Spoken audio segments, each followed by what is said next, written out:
Welcome everybody. It's Sunday. How's everybody doing? We are live again on the channel Intuitive Minds Already Know. I am Tanya Tomasevich, the host, your host tonight and every live. We're working out of this book, the Self-Love Workbook. I bought this. I bought this in. Well, I think I bought it in 2021, to be honest. And this is my second attempt. Started in May to finish it. I did not finish it the first time.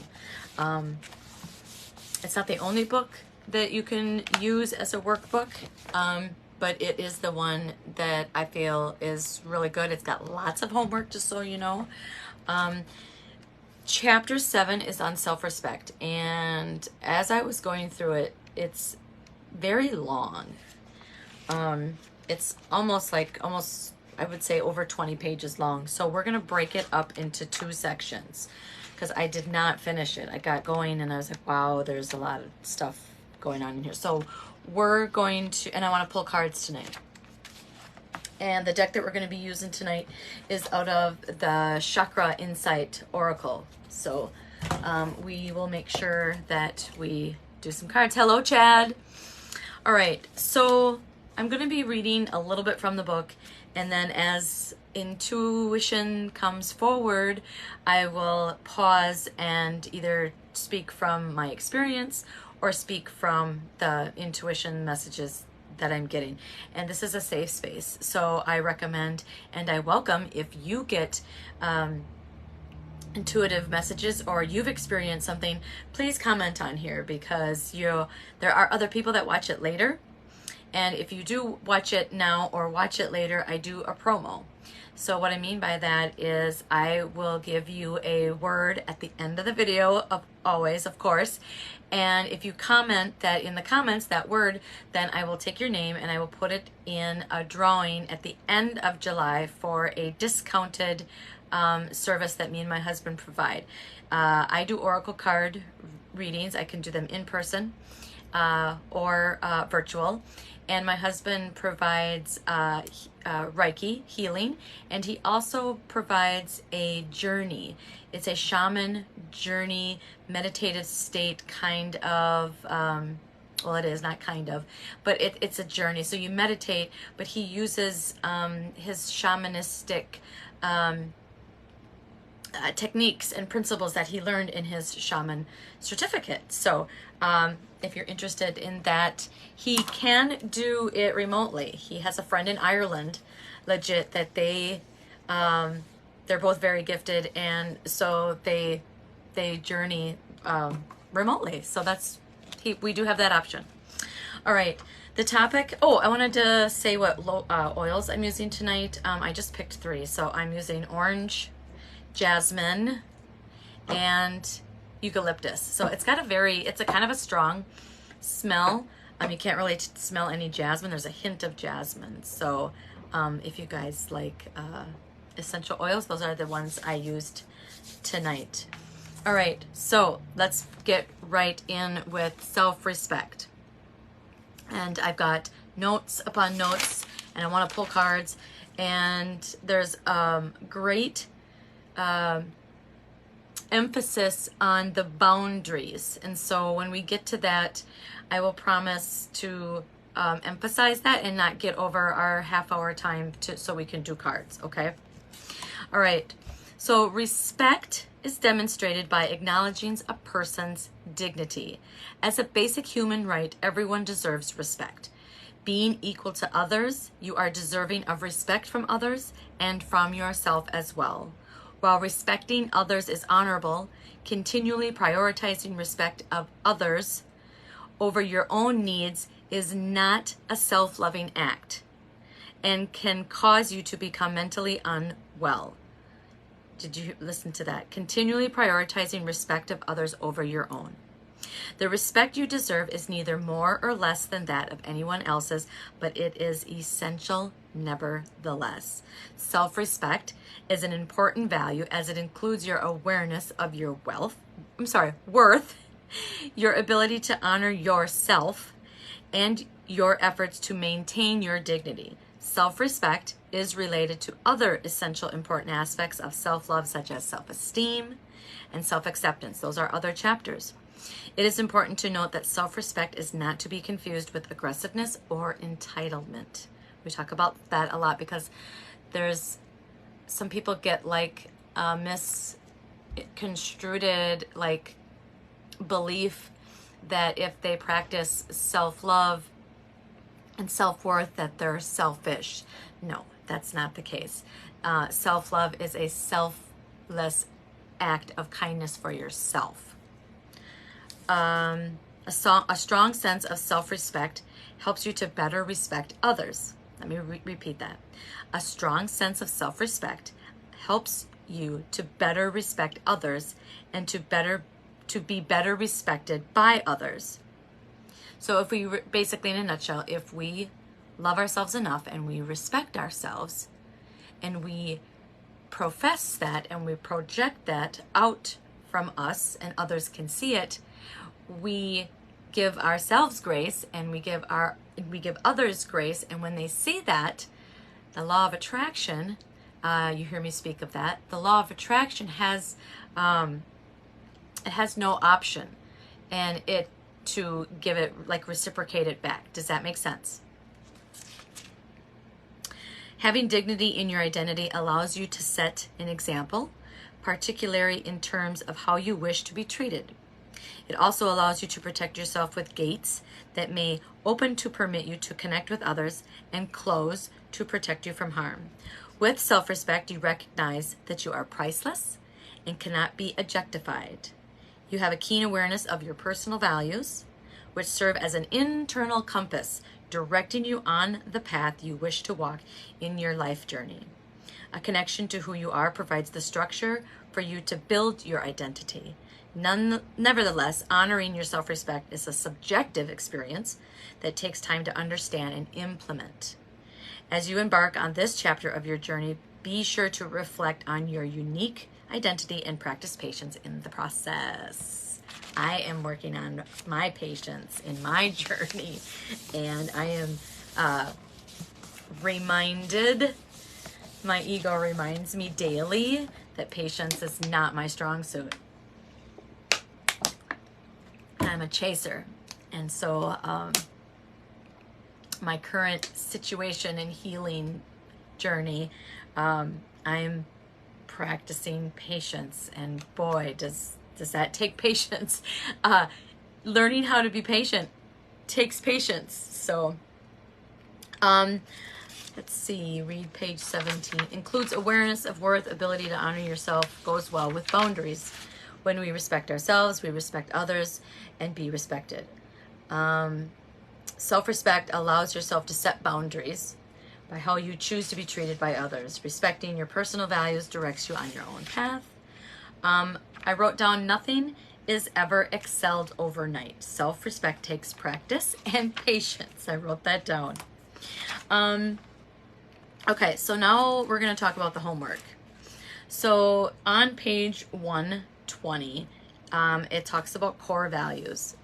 As you refine your values, I want it all, what does Chad say? I want it all know as well. Now, not know, LOL. I think I understand what you're saying. I want it all. No. Oh, now as well. Okay. Patience. Yes. As you refine your values, you are able to prioritize what matters the most to you. In the process, you are able to learn more about yourself. The better you know your true self, our authentic self, our soul self, the more you are able to know your preferences, needs, limitations, and aspirations. The homework on page 20, and I kind of tailored it because I felt it needed tailoring, was write down your top 5 core values. And then like the next 5 and then the next 5. But I had 1, 2, 3, 4, 5. I had like 6 or 7 of my top 7. And I'm just gonna like share them with you. My top was honesty and respect, and happiness, Spirituality and self-improvement, I put those together because that's currently like what I'm working with is my my self-improvement, and I'm able to improve myself through my spirituality, and I'm able to like improve my spirituality through my self-improvement. I then put health and security, productivity next, and then love and connection was the last one. So then it asks you, what is your core value? And then you're supposed to, I wrote down honesty and respect. And this is important to me because, and I wrote down, you need to make any decision in life, core principles. With honesty and respect, you can use that to make any decision in life as long as you're honest with yourself and you respect yourself. And if you're trying to like make a decision with someone, always start out with honesty as much as you can. I know that sometimes we are challenged with honesty in certain situations. We don't want to hurt the other's feelings, or you know, there's like in a life or death situation. But try to always lead with honesty as much as you can. You will be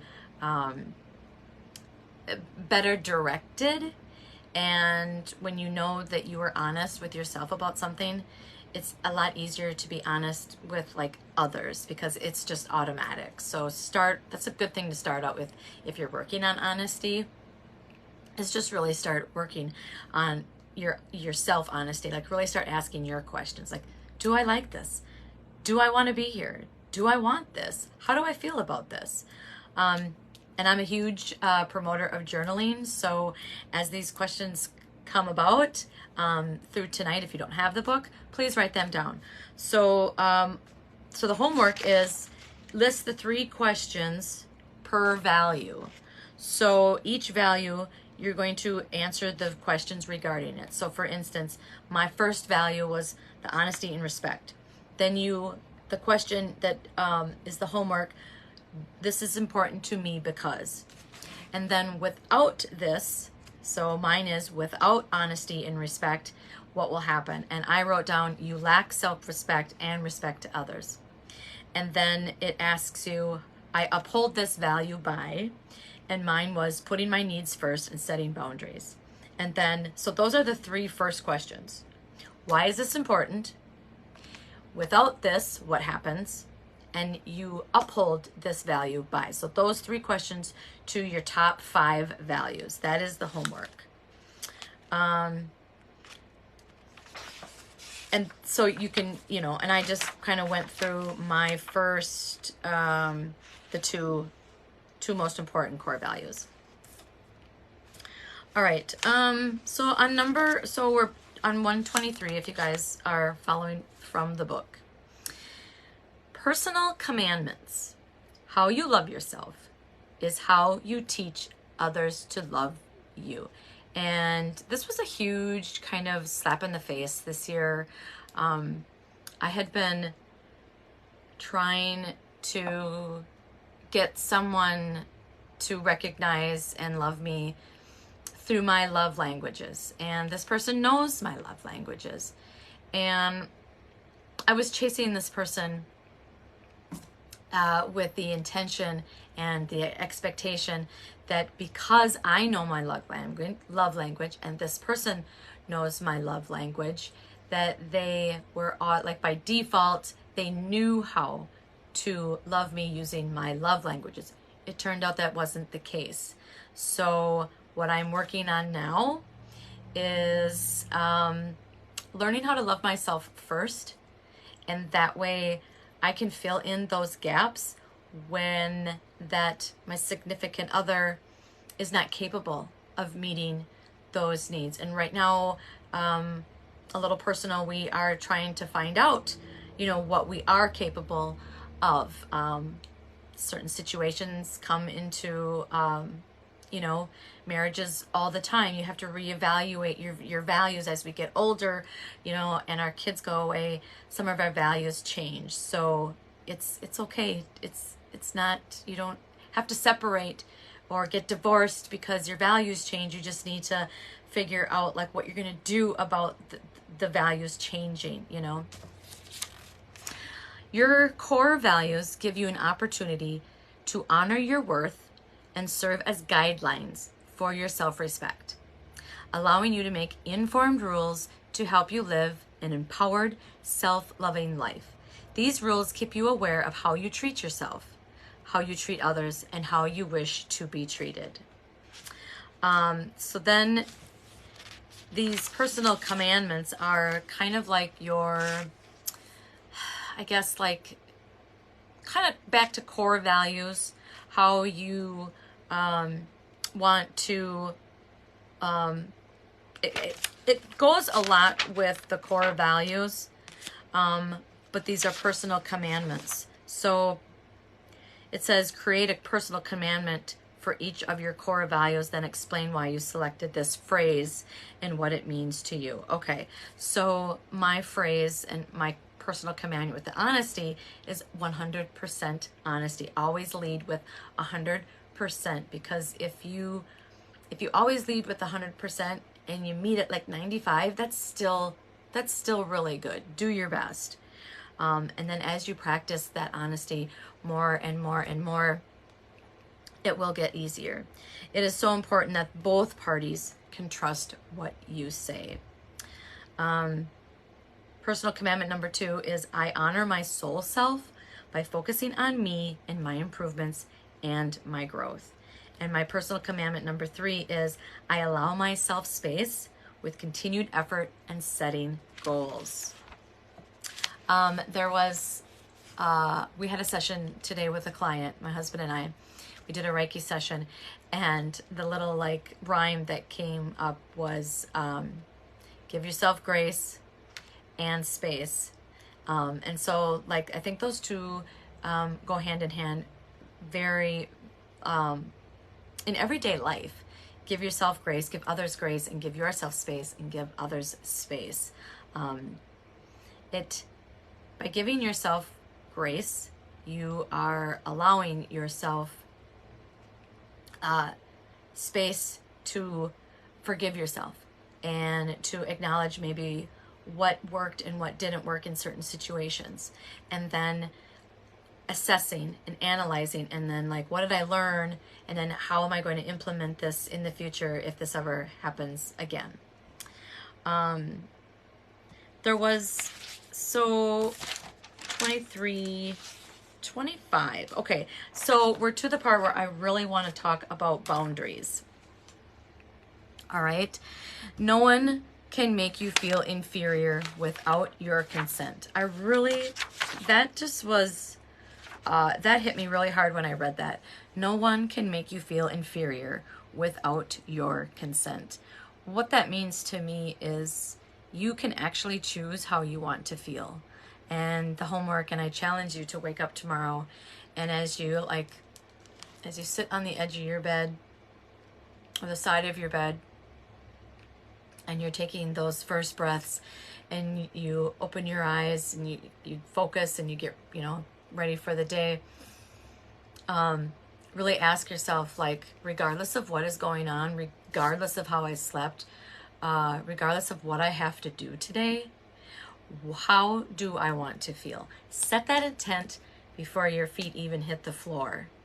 And I guarantee that if you set that intent and you remember what your intent is, and you cue yourself and remember what your intent was throughout the day, every time you do that and choose to feel the way you want to feel, you're going to notice that you're going to actually feel that the whole day.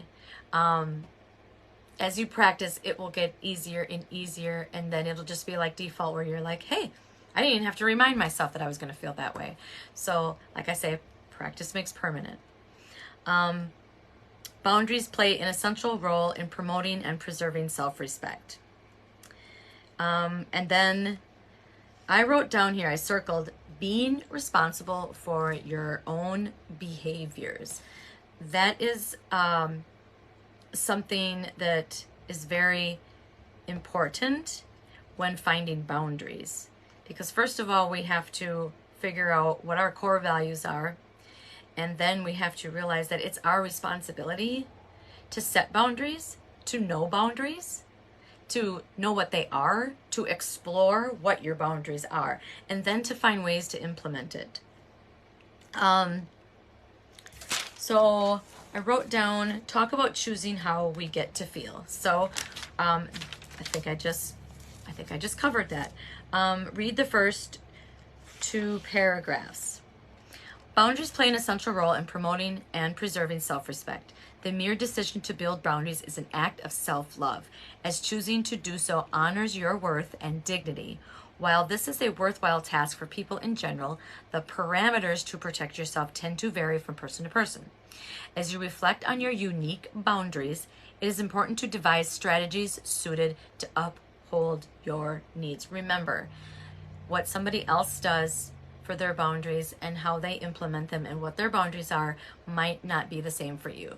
So you can ask people for help or read, books and watch podcasts on it, but remember, you need to explore what they are for you and what works for you. The basic principles are the same, because you always are evaluating, like, what are my values. So if this person is compromising and the situation is compromising your core values, then that's when you need to step in and go, like, okay, you have to acknowledge that your boundaries are being compromised and crossed, and then whatever you decide is you're going to be your first action, then that's where you implement it. And it gets easier as you do this, all right? But the first part is, what are your core values? What are your hard yeses and hard no's? And what are your boundaries? Affirming your boundaries, particularly when you are tested, validates your sense of self-respect. In the process, it helps others acknowledge and respect you as well. The process does not conclude after the boundaries are created. Boundary management is an ongoing process in which you reevaluate parameters and shift them as needed. What are some examples of boundaries that you have set for yourself? And that's one of the first, that's like part of the homework, is what are some of your boundaries? And mine is, my mental health care is top priority, and I use my strong self-love values to strategize. And then what are some examples of self-boundaries you could benefit from? And then what do you need to uphold your boundaries? When was a time that you crossed a boundary of your own? How did you notice that you crossed your own boundary? And what have you done to enhance this boundary sense? So I wrote down in my notes, talk about confidence, allow grace and gratitudes for yourself. That's a hard thing to work on when you're practicing the self-love, is self-confidence. I think as humans, we all have, our egos kind of sometimes working against us. And if you can merge with your ego, because your ego is there to help us, to protect us in fight or flight. And because as there's, this world is evolving, and however we were raised has a big influence on how protective our egos are. We are sometimes by default, we don't even know, and we don't even catch ourselves that we're in fight or flight. And if you're always in that fight or flight mode, you're going to not really recognize when the difference. So once you can, let your ego just kind of, ride in the back seat, and then you start really kind of making decisions, based on your core values instead of your emotions. Because when we have emotions, they're basically messages that say, hey, what's going on right now? Do you need to fight or flight? And because they're messages, we need to assess them. We need to let them come forward, whatever they are. We don't necessarily have to react outward with our emotions. Sometimes we just need to be in ourselves with our emotions. And what I mean by that is, for me, when I'm dealing with my emotions, whether I'm mad, sad, or disappointed or let down. And that goes with expectations. So when you kind of let go of expectations, you're not, I guess, the saying is when you lower your expectations, you're disappointed, less and less and less. And so that makes sense. So like only, give yourself a break if you're expecting too many things out of yourself, and give other people grace if you're expecting, too much from other people. So confidence, consistency, commit to your me time. How much of your self-love me time, whatever that is, whatever, do you like to be out in nature? Do you like to just, do you take time to journal? Maybe you like baths, or maybe you like listening to music, or maybe you go for drives, or spending, do your hobbies. Make sure you're getting in your me time. It's very, very beneficial to our mental health that we take that time for our me time. And that's a core value. That can be a core value, that you take time to just spend some time with yourself. It can be with solitude, but make sure it's like by yourself. Sometimes that's hard for people to actually just like even spend like an hour alone, especially like very codependent people. But the more you do it, easier it gets. Patience. Focus on positive forward motion. Integration takes time. Whatever path you're on, whatever shadow you're working on, it takes time. And allow yourself to have hiccups, because each time you have those hiccups, it's reminding yourself that you are human and that you have impulses.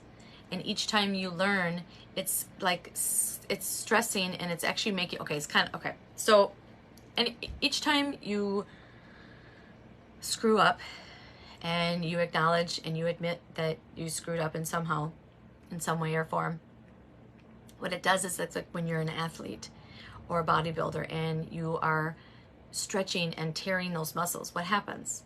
Those muscles get bigger and bigger and bigger every time you do that.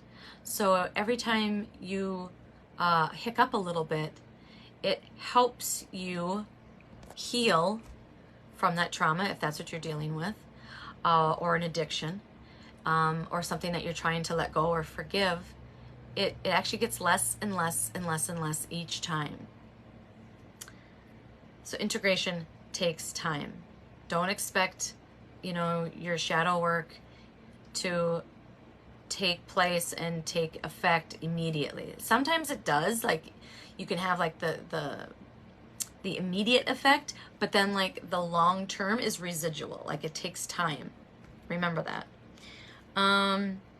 Everyone's improvement speed is different, so be patient if you're working on something as a couple. Some things will need more growth, space, and time, and some things will have quick results. That's what I talked about. Sometimes when you're letting stuff go or you're setting boundaries, some things are going to be there every day, and some things are going to be on the backside. So remember that it takes grace, gratitude, and patience. So there is homework on page 26 and 27. Where is 27? There was something in here about enforce. Okay. So interpersonal boundaries are the limitations set in social scenarios in order to foster mutual respect. You respect others by seeing and abiding by their interpersonal boundaries. You respect yourself by creating clear boundaries with others and enforcing them as needed. I wrote without tone. So, the word enforce kind of gets a bad rap. So I changed it to talk about the word enforce without tone and instead use encourage with kindness. So intra is your intrapersonal boundaries, and inter is other. So intrapersonal boundaries is you and your personal boundaries for yourself, and intra is your boundaries towards others. And it says you respect yourself by creating clear boundaries with others and enforcing them. So I changed it to encourage with kindness. So the kindness is like using without tone, and enforcing is just letting that person maybe know your boundaries if they did cross them, and that's the first time that you're acknowledging that to that person, or to yourself for that matter. So in just encouraging them that hey, I don't tolerate this, and it's disrespectful. And so by encouraging them with kindness is you don't get yelly and shouty, and you don't insult, and you don't use names or blames, and you stay at a calm state. It will get easier, trust me. Talk about using boundaries in everyday day-to-day situations. So when you're starting out by setting boundaries, once you know they are, of course you're going to run into times when they are going to challenge you and test you. And so if you have set your boundaries and you have a strategy of what you're going to do the next time they are tested, a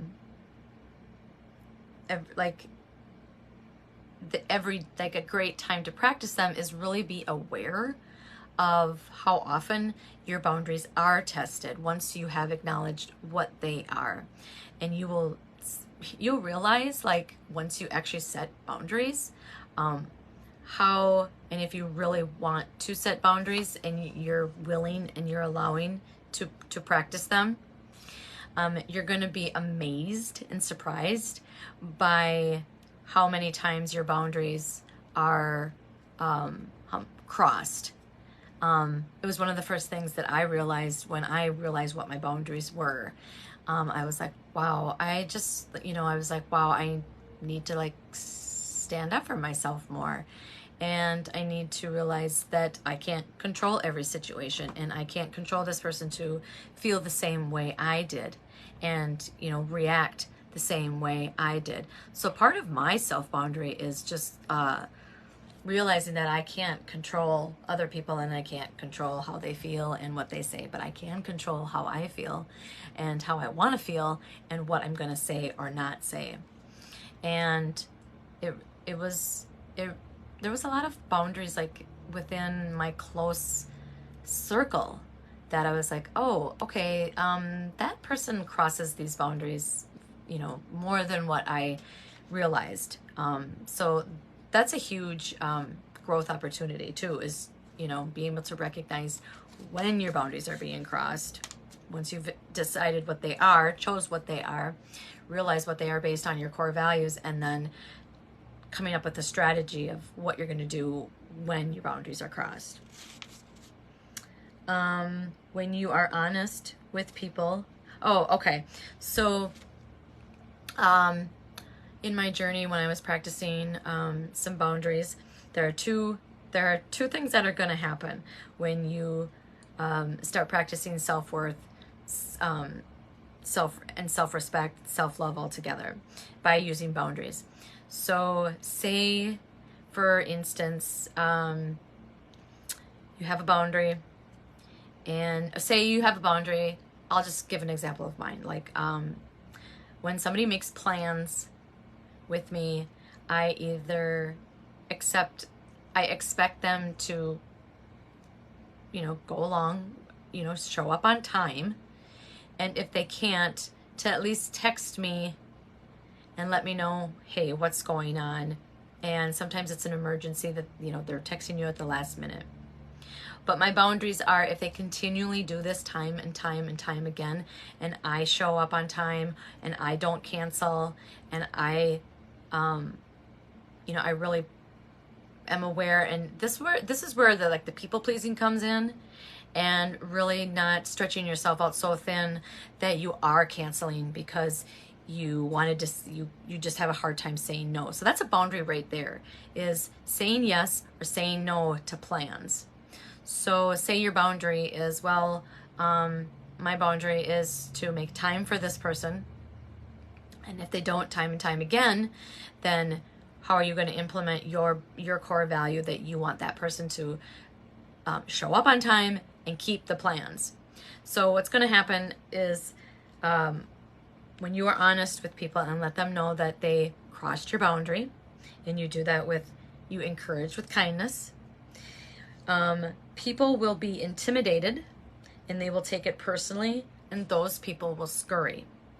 And that will be the hard make or break factor of who stays in your life and who doesn't. And sometimes setting boundaries isn't fun because it really weeds out the weak, and you really get to know like who your true friends are and your fair weather friends. Number 2 is, if you're honest with people, they will honor your honesty because they too will be reminded of their boundaries and a little tune-up, so to speak. So they will know that you crossed, they will know that they crossed your boundaries because they also set boundaries, and just a little tune-up. And so they will kind of agree with you that, oh gosh, yep, that was right, and I totally understand that you're upset, and thank you for bringing it to my attention. So those 2 things are going to happen. You're either going to have the people that are going to take it too personally, that they don't have any boundaries set, so they expect you not to have any boundaries, and when you do and you voice them, they take it personally, and they just accept that if you say you're sorry, that, oh, that makes everything, fine and dandy. Otherwise, you're going to have the friends that go, I am really sorry. Thank you for letting me know that you're not going to tolerate this. And chances are, if they're the true friend, if they're on that true friend, they're going to be truly sorry, and they probably won't do it, as often. And they'll start setting, better boundaries too. Talk about worry, control, focus, and capacity to provide. So I want to keep time for cards. So I want to, it says read. What has changed this event? Try not to worry about. Okay, so we talked about one of the examples that I used. So worry, control, focus, and capacity to provide. So back to boundaries. A boundary that you could set with yourself, for instance, would be try not to worry as much about things that you can't control, and focus on the things that you are capable of providing yourself, and choosing to be capable of giving yourself, and choosing to be capable of providing something for others. Hello, Russ.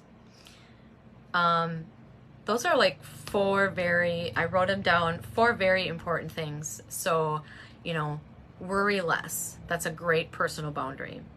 And try to only control your thoughts and your feelings. That's a great interpersonal. And then one on the outside is to focus on what you choose. What is your capacity to provide yourself and others?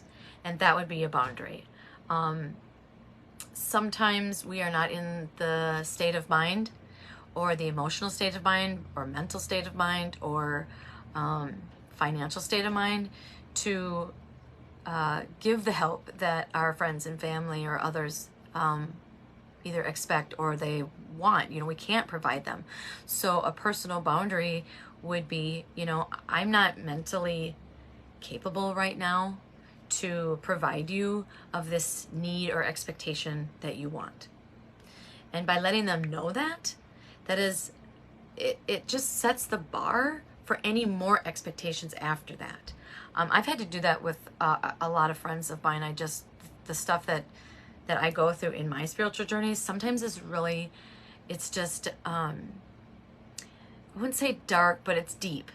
And sometimes it just takes me like detoxing from social media and detoxing from the texting and the messaging and just not being with friends. I just need to be in solitude by myself and just like feel this emotion and figure out the best healthy way for me to get through this emotion and still get through my day. And sometimes there's only enough energy in my day to get through my job because of just the amount of energy that I'm using to integrate what I'm practicing, what I'm going through, let it go, just to get through this emotion. Because sometimes what I'm going through is so deep that it has to like take time to fester up for the full effect. Does that make sense?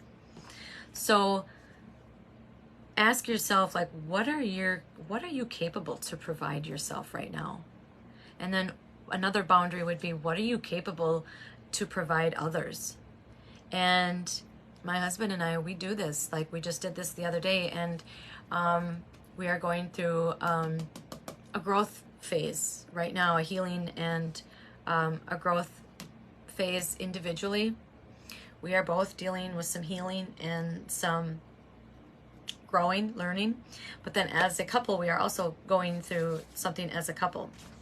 And so we ask each other, every couple months, like, okay, what are you able to provide me? What are the needs that you are capable of meeting my needs? Like, what are you capable of meeting? What needs are you capable of meeting of mine? And what needs can you meet by yourself? And so we talk about this, and it basically, like I said, it basically sets the bar, and it's total honesty of, okay, I can't give you this need right now because I can't even provide myself this need. And it's like, okay, thank you for expressing your honesty. Thank you for being honest with yourself. Thank you for letting me know that you can't provide this for me. I will try to work on providing it for myself as the best you can. Sometimes there are needs that we just have to have from our spouse because that's what you agree to, and that's that natural nature of being in a relationship with someone, is there are certain things that are just going to be harder and harder for yourself as an individual to meet. But we have agreed to give each other space, and I have really gave him the space he needs, and I am really exploring how important some of these needs are, and really exploring ways to meet my own needs by myself.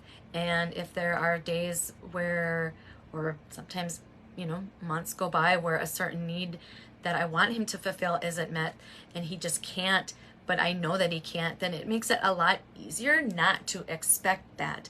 And I have to either just go, okay, I have to like fill it myself, or realize that maybe that need's going to be put on hold for a while. But the great thing about that is that what I have learned is that since I've had to give him the space he needs, and I've had to realize, like, what are my true needs, find fun and creative ways to meet them on my own, I've realized, like, what are my really, really, really important needs that are the hardest that I can, like, okay, I've been working on this for, last couple of months, and I'm doing the best I can, but I'm still having a little bit of like lack and void. And that's when I just go, like, can you just like try to meet this need of mine? Can you just like try to think about it for a while? So that's where like honesty and communication comes in. So that's where I'm going to end tonight. I want to pull some cards from the chakra deck, and this is going to be a part 2. So next Sunday, hopefully I will be able to get through the second part of the chapter, but I want to pull cards. And if you're on here watching, or you're watching it on replay, or you're just tuning in, the word that I want you guys to write down in the comments is self-respect. And if you share this video, I will get a notification and I will put your name in again. So if you comment self-respect, I will put your name in for the drawing for a discounted service. And then if you share it, you have another chance. Your name will go in twice. All right, so I'm going to pull 3 cards. And the question is, what will these cards reveal to us collectively in order to implement more self-respect for ourselves? Oh, perfect. Perfect. Love these cards. Oh my gosh. So the first one is gut instinct. Using your gut instinct. Using your intuition. And it's yellow. And it's a lion. You know, I would say he's not cowardly. I would say he's very courageous. And the words at the top are intuition, knowing, sensing, and trust. So trust your gut instinct. Trust, really ask yourself in certain situations day to day, if you're just starting on this self-love journey and you're into the boundaries phase, is just be self-aware and start asking like your body, like pay attention to the things, to the sensations you feel in your body. We had just, I gave this homework to my client. And I'm like, so the next time you like find yourself getting bottled up and getting kind of angry, pay attention to where you feel it in your body, because that will help pinpoint what chakras maybe aren't so balanced. Intuition, knowing, sensing. So use your gut instinct. All right. So the question was, what do we need to work on? How can we practice more self-respect for ourselves? Use your gut instinct. Really start asking yourselves those questions. And the next one is compassion. You can set boundaries and still have compassion for others. Caring, empathy, acceptance, and gentleness. So that goes with that encourage with kindness. You're still allowing yourself to stand in your power, but you don't have to be mean about it. You don't have to be, I say yelly because that's what I used to do to get my point across. That's how, it's just how we communicated in our family. When everything was like worth fighting over, we didn't talk about it. We yelled at it, you know, we yelled it out. And so there was like, you know, hurt feelings. So having compassion for yourself and for others when you're expressing your boundaries to them is huge. So listening to your gut on what your boundaries are, and when they're compromised, when they're crossed, because you're probably going to feel it in your body. I always feel it in my solar plex, and I get like just like a really nervous butterfly feeling. And that's when I know that, oh yeah, this situation is crossing some boundaries, and I need to like find a way to like deter it, either to leave the situation, or if I have to stay at the event, I need to find a way to like get through it and get that, get that energy out of my body. And then the third one is creativity. So imagination, expression, originality, and passion. So we have gut instinct, asking yourself and pay attention to your body. Encourage with kindness, and also being creative. So find ways, creative ways that work for you. Work for you. All right, so let's read a couple things out of the book, and we will call it quits for tonight. Our gut instincts are our soul's way of communicating and guiding us on the path of life, while our minds produce thoughts and rational interpretation of the experience. Our instincts connect to a more sensitive, intuitive wisdom that often communicates through physical sensations in our body. This quiet nudge is our inner knowing, our connection with the universe. It is always there if we stop to sense it. Do we follow its wisdom? One of the first important messages that I kept repeating when I first started my journey was, slow and steady wins the race. Calm, be calm. And what that did, and I had an injury that forced me to be still and to be calm. And what it did is it really put me in a still state of mind, and I was actually able to really fully embrace and really welcome and surrender and allow my intuitive ability to come forward and expand and really take like the full effect.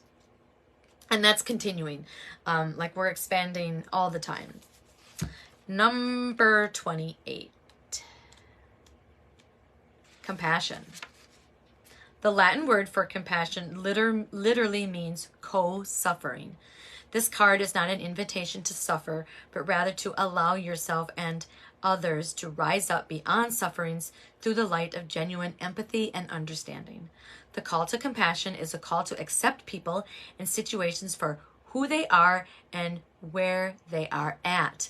That's what we talked about, like stop expecting, stop worrying, stop controlling, worry about yourself first. As we let go of judgment and the need to fix a situation or to label things as good or bad, we begin to realize that every situation carries with it a gift, and that we have and that we each have unique lessons to learn. By judging or focusing on each other's faults, we contribute to keeping each other stuck. Often our lack of acceptance of other people stems from a deeper judgment of ourselves. Always remember that everything happens for a reason. Even every bad thing happens for a reason, and every good thing happens for a reason. So remember, not just take lessons from the wonderful things that happen and take advantage of the wonderful things that happen.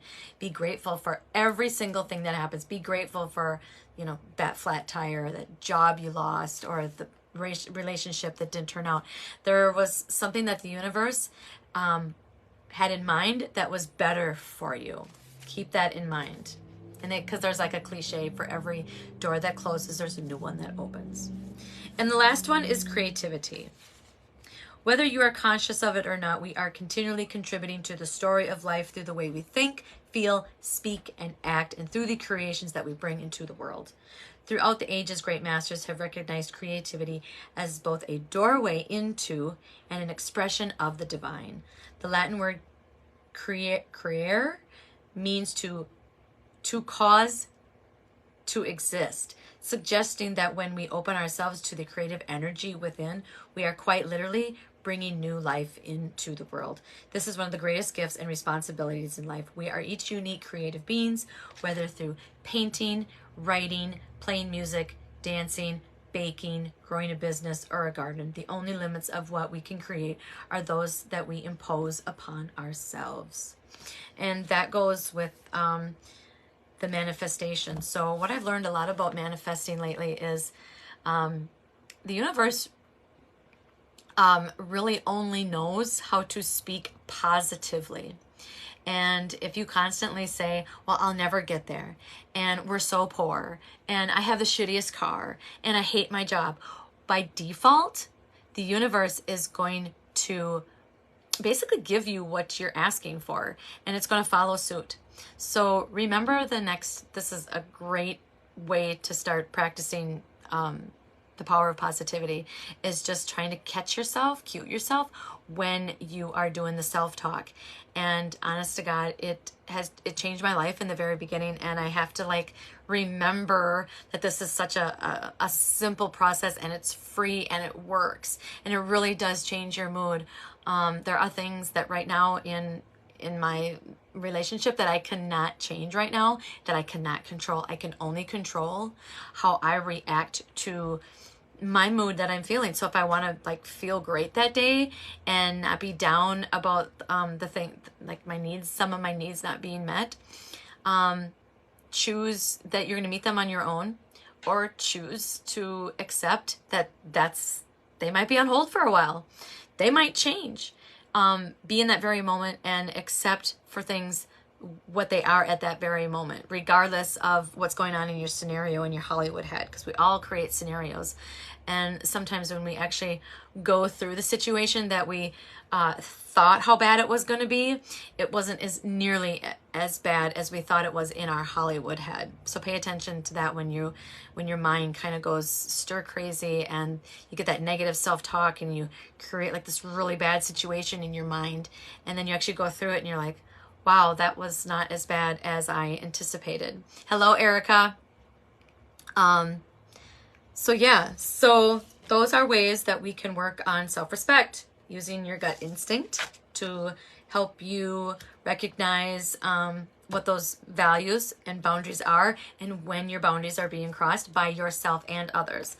Having compassion, letting people know your boundaries, and giving yourself grace and others grace, because they're only working at their capacity, and they're only working out of their alignment with themselves, their full capacity of alignment. And then get creative and find ways that you can get through your boundaries. And there are, make sure, to save room for hiccups. There's always room for improvement. Well, thanks for watching, guys. We're gonna call it quits. So the word is self-respect. So if you're just popping on here, make sure you do watch the video to the end. But if you're just popping on here and you hear the word self-respect, so write it in the comments, and your name will go in the drawing at the end of July for a discounted session that my husband and I offer. And if you share this video on your personal, if you are able to share it, let me know if you can't, because this is a private group and not a public group. I don't know if you're able to share it. But we'll find, maybe there is, let me know. Somebody share this. Like, Erica, try to share this video if you're still watching. Or Russ, please try to share this video. I can share it to a different group, and I can share it to my personal, but I'm the admin. So somebody on here, try to share it. I want to know if it does work. If it doesn't, let me know, and I'll have to think of a different way to share it. Okay. All right.